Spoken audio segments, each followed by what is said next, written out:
Halo Malaysia, halo di negara Jepun, di negara Taiwan, di negara Malaysia.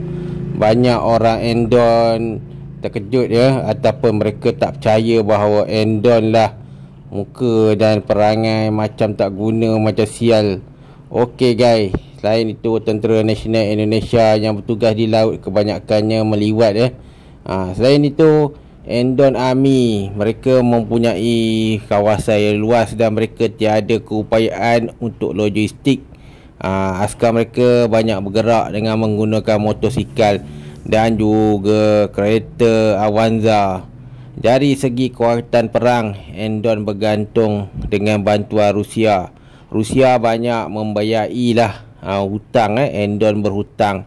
Kalau perang macam ni lah nasib Endon. Anda bayangkan kalau Malaysia hantar 30-40 tiup torpedo, mestilah Endon mati. Perang dengan Endon ni boleh dikatakan antara yang termudah lah di dunia. Sebab Belanda dulu pun dia tangkap ketua. Macam tu juga dengan Malaysia. Kalau perang kita akan tangkap si gemuk tu dengan pemerintah mereka. Ambalat ya, Malaysia dah letak kapal selam dekat sana Ambalat. Kita pun dah ada Poseidon dengan Australia. Kita dapat maklumat bahawa ada 20 kapal lah. Ada 6 kapal besar, kapal lama-lama. Tetapi dari segi kapal permukaan, kita cukup lah dengan hantar pesawat pejuang. Tidak perlukan tentera laut sangat lah di Ambalat.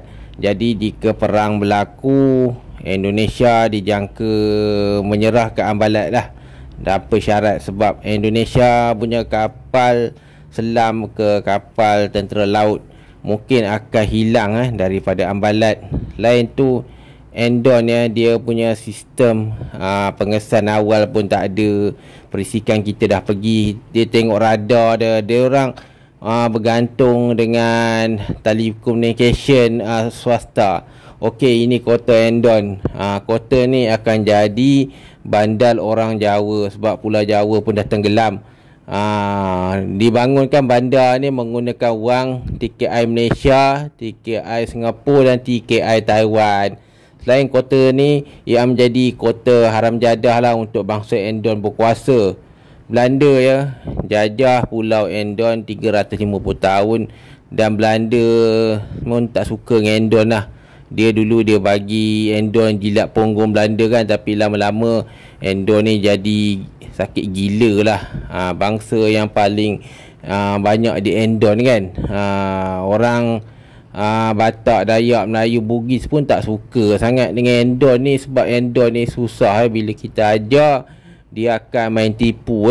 Dia bodoh lah, boleh dikatakan otak orang Endon ni bodoh lah. Orang Batak ranking nombor 1 paling banyak masuk universiti.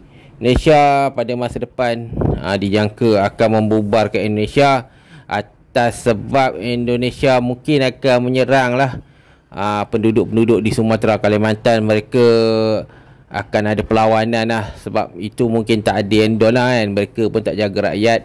Kalau kita lihat di Aceh, memang dia tak jaga langsung. Dia nak orang Aceh mampus.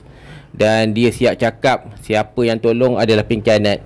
Malaysia pun dah kena dituduh pengkhianat. Kalau perang memang kita hancurkanlah tentera Indonesia. Aceh, Sumatera, Papua, Timor Leste hancur di tangan Indonesia. Indonesia dia tak peduli dia nak duit je. Lepas tu dia datang, dia join dengan negara China.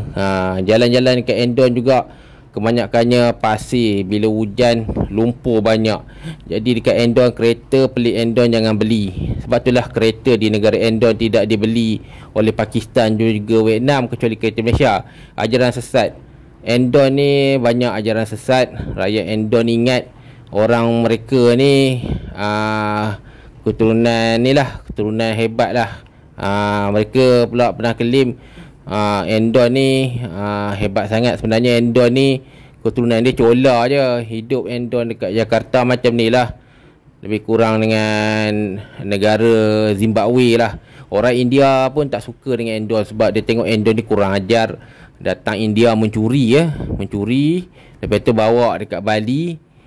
Ekonomi Endon yang berjaya sekarang ni bola sepak je. Sebab Endon tak ada apa ya. Pergi mana-mana pun orang tak nak bisnes dengan Endon. Sebab Endon ni kurang ajar. Lepas tu mulut jahat. Lepas tu kebanyakan lelaki dan perempuan Endon suka tengok video ducah dan mereka pergi berzina dengan orang lain. Itulah masalah di Endon. Kematian dari segi kematian Endon kalau perang dengan Malaysia 100%, mereka punya askar takkan perang. Mereka akan suruh sukarelawan. Sebab sukarelawan ni kan bodoh-bodoh. Macam kalau Bakan itulah yang mati banyak ni sukarelawan 1000 lebih. Askar Endon semua lari. Dia dengar meluru dia lari. Sebab dia nak serang tak boleh, dia tak nampak. Sebab kita zaman dulu pun dah pakai radar dalam hutan. Kalau jalan kaki pun kita boleh tahu. Kematian Endon dengan Malaysia kalau perang dijangka mencapai hampir separuh lah, 300,000. Endon juga memang tak guna lah.